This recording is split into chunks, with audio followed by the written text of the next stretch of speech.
بسم اللہ الرحمن الرحیم الحمد للہ رب العالمین والصلاة والسلام علی سید الانبیاء والمرسلین وعلی آلہ واصحابہ اجمعین۔ دوستو، اسلامی تاریخ میں کچھ واقعات ایسے ہیں جو صرف تاریخ نہیں بلکہ زندہ معجزہ ہوتے ہیں۔ ایسے واقعات جنہیں سن کر انسان کا ایمان تازہ ہو جاتا ہے، آنکھوں سے آنسو بہنے لگتے ہیں اور دل بے اختیار پکار اٹھتا ہے، یا رسول اللہ، ہم آپ سے محبت کرتے ہیں۔ آج میں آپ کو ایک ایسے ہی واقعے کی داستان سنانے جا رہا ہوں جو مدینہ منورہ کی زمین کو ہلا دینے والا تھا۔ یہ وہ سازش تھی جس کا مقصد تھا، نعوذ باللہ، رسول اللہ صلی اللہ علیہ وسلم کے جسد اطہر تک پہنچنا، لیکن اللہ تعالیٰ نے اپنے محبوب صلی اللہ علیہ وسلم کی حفاظت خود فرمائی۔ یہ واقعہ 6 صدی ہجری کا ہے۔ اس وقت عالم اسلام شدید آزمائشوں سے گزر رہا تھا۔ صلیبی جنگیں جاری تھیں، بیت المقدس پر عیسائی قابض تھے، مسلمان ریاستیں کمزور ہو چکی تھیں، لیکن انہی حالات میں اللہ نے ایک عظیم حکمران کو پیدا کیا، سلطان نور الدین محمود زنگی رحمہ اللہ۔ یہ وہی سلطان تھے جنہوں نے عدل و انصاف کو زندہ کیا، نماز تہجد کے پابند تھے، ہمیشہ وضو میں رہتے، بیت المقدس کی آزادی کا خواب رکھتے تھے، اور سب سے بڑھ کر رسول اللہ صلی اللہ علیہ وسلم سے بے پناہ محبت رکھتے تھے۔ ایک رات سلطان نور الدین زنگی رحمت اللہ علیہ نے خواب دیکھا۔ خواب میں نبی کریم صلی اللہ علیہ وسلم تشریف لائے۔ آپ صلی اللہ علیہ وسلم نے فرمایا، اے نور الدین، مجھے بچاؤ، مجھے بچاؤ۔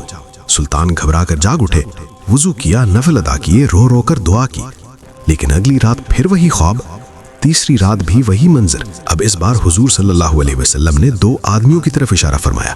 نور الدین زنگی کے جسم پر کپ کپی طاری ہو گئی۔ سلطان فوراً سمجھ گئے یہ عام خواب نہیں، یہ مدینہ منورہ سے آنے والی فریاد ہے۔ انہوں نے کسی کو کچھ نہ بتایا۔ راتوں رات قافلہ تیار ہوا۔ تقریباً 20 دن کا سفر صرف 16 دن میں طے کیا گیا۔ جب مدینہ منورہ کے گنبد نظر آئے تو سلطان گھوڑے سے اتر گئے، ننگے پاؤں مدینہ میں داخل ہوئے، آنکھوں سے آنسو جاری تھے۔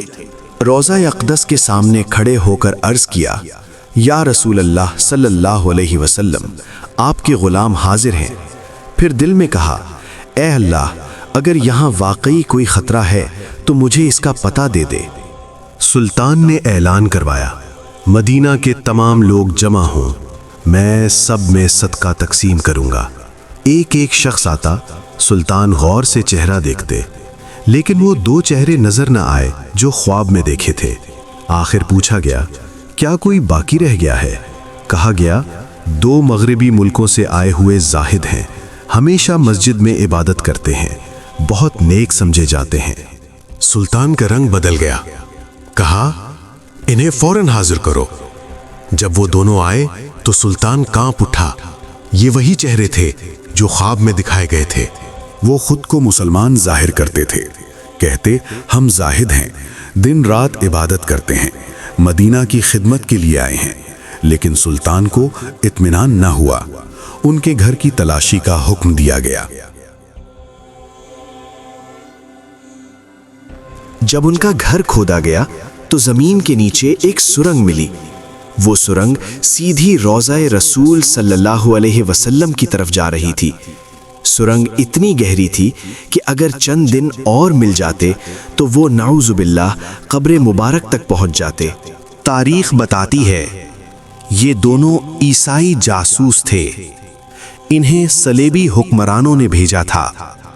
منصوبہ یہ تھا کہ قبر رسول صلی اللہ علیہ وسلم کا جسد مبارک نکالا جائے، اسے یورپ منتقل کیا جائے، مسلمانوں کو ہمیشہ کے لیے توڑ دیا جائے۔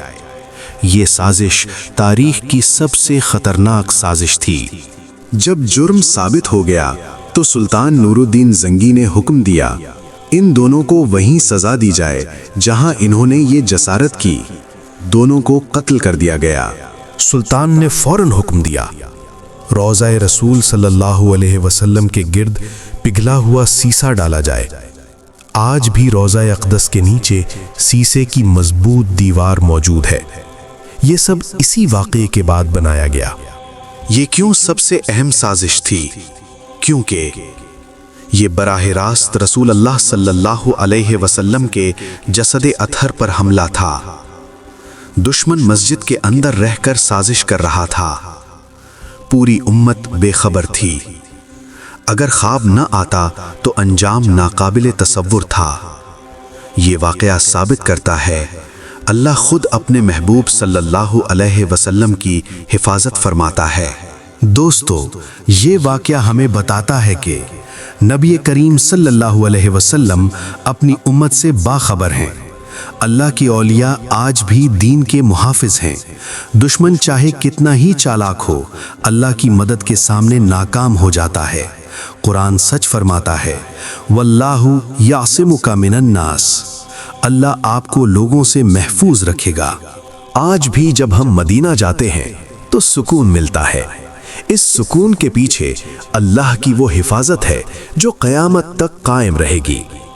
یا رسول اللہ، ہم آپ سے محبت کرتے ہیں، ہم آپ پر جان نچھاور کرتے ہیں، ہم آپ کے غلام ہیں۔